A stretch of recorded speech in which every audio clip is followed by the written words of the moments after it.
krisis beras, Filipina krisis beras, Malaysia krisis beras. Mungkin tidak sampai 4 tahun, mungkin akhir 2025 bisa kita katakan kita swasembada pangan. Pakistan tidak bahagia, India tidak bahagia. Kenapa? Indonesia menyetop impor mendadak.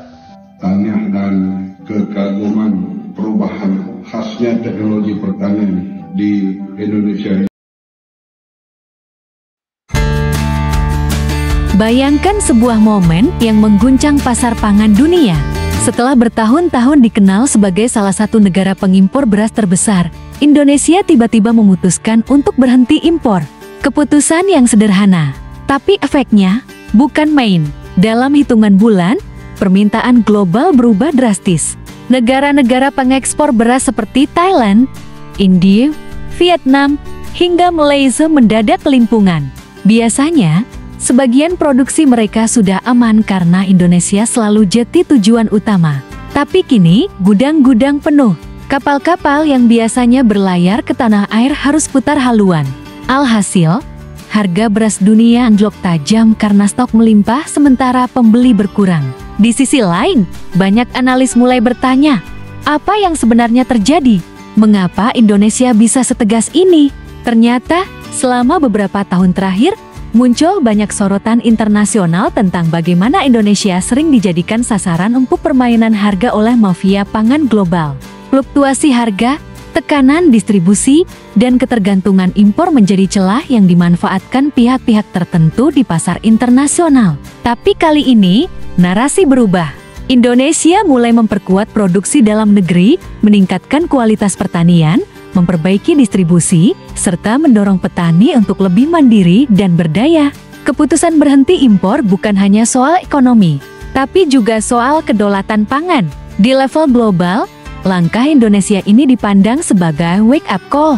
Negara-negara pengekspor kini harus menyesuaikan strategi, tidak bisa lagi hanya mengandalkan pasar besar yang satu ini. Ada yang mulai diversifikasi, ada yang panik, dan ada juga yang melihatnya sebagai peluang untuk berbenah. Untuk masyarakat Indonesia sendiri, keputusan ini memicu diskusi besar. Ada yang bangga karena Indonesia mulai berani mandiri. Ada yang khawatir mengenai stabilitas harga di dalam negeri. Tapi yang jelas, perubahan besar ini membuka mata banyak orang tentang pentingnya ketahanan pangan. Bukan hanya sekadar transaksi dagang. Filipina krisis beras, Malaysia krisis beras. Alhamdulillah Indonesia masih ada beras. Alhamdulillah sampai saat ini walaupun tidak resmi, target yang saya berikan ke tim pangan ya, Pak Sul Hasan, Pak Amran, kita swasembada saya beri waktu 4 tahun kan.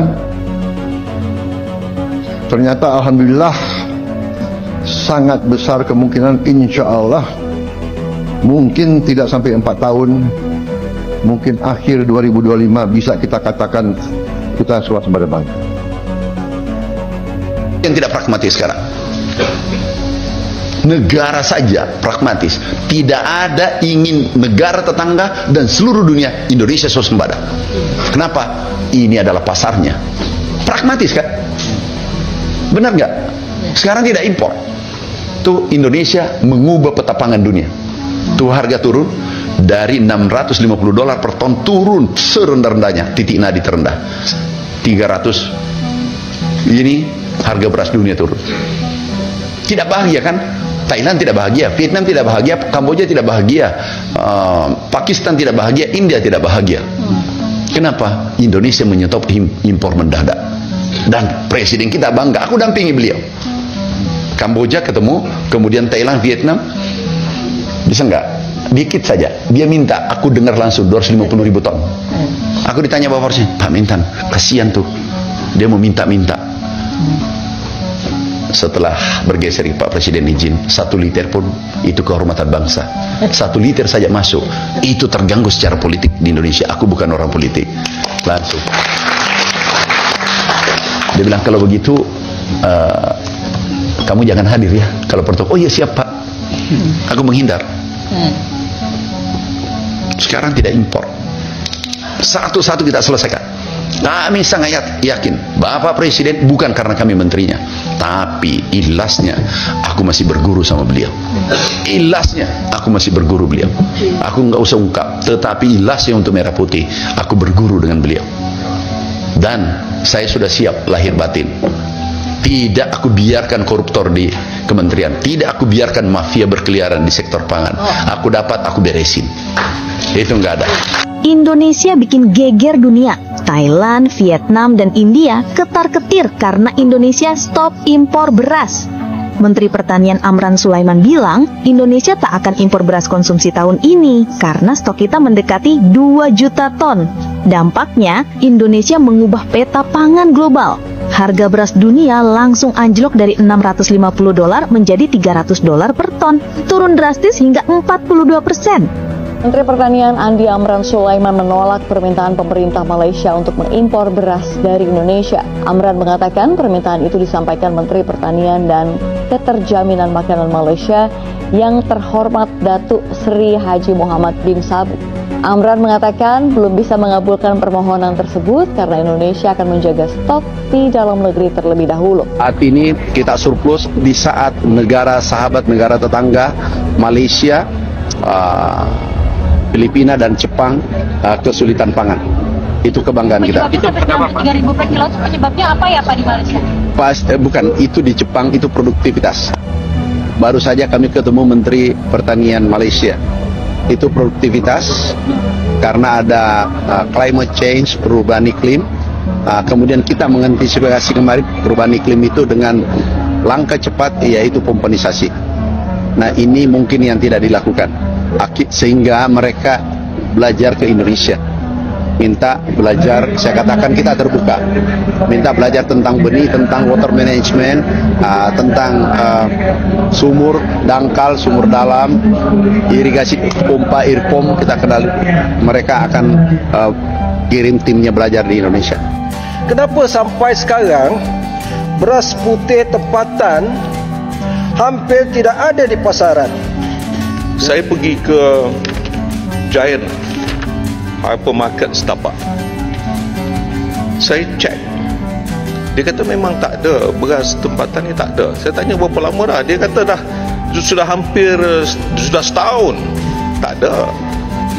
Bagi menangani risiko serta meningkatkan kemandirian sumber makanan, berbagai faktor dilaksanakan. Di antaranya menambah baik mekanisme pelaksanaan industri padi dan beras. Ini memang menjadi tumpuan.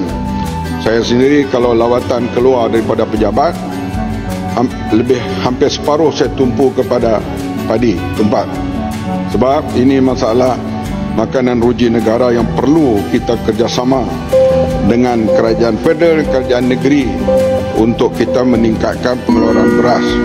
Saya mengucap tahniah dan kekaguman perubahan khasnya teknologi pertanian di Indonesia ini, terutama penghasilan padi yang berlipat ganda kenaikan hasilnya per hektar, dan sehingga penduduk yang begitu ramai Indonesia berjaya mencukupkan makanan utama beras kepada rakyat dan juga insyaAllah sampai ke peringkat mampu ekspor. Oleh itu kita akan berusaha supaya berlaku tukaran teknologi ataupun bimbingan pada bersama. Akhirnya, cerita ini menunjukkan betapa satu keputusan dari sebuah negara besar bisa mengguncang pasar dunia dan betapa pentingnya memahami dinamika pangan global agar kita tidak mudah terjebak dalam permainan pihak-pihak yang memanfaatkan ketergantungan suatu bangsa. Kalau kamu suka pembahasan seperti ini yang santai tapi tetap membuka wawasan, jangan lupa like,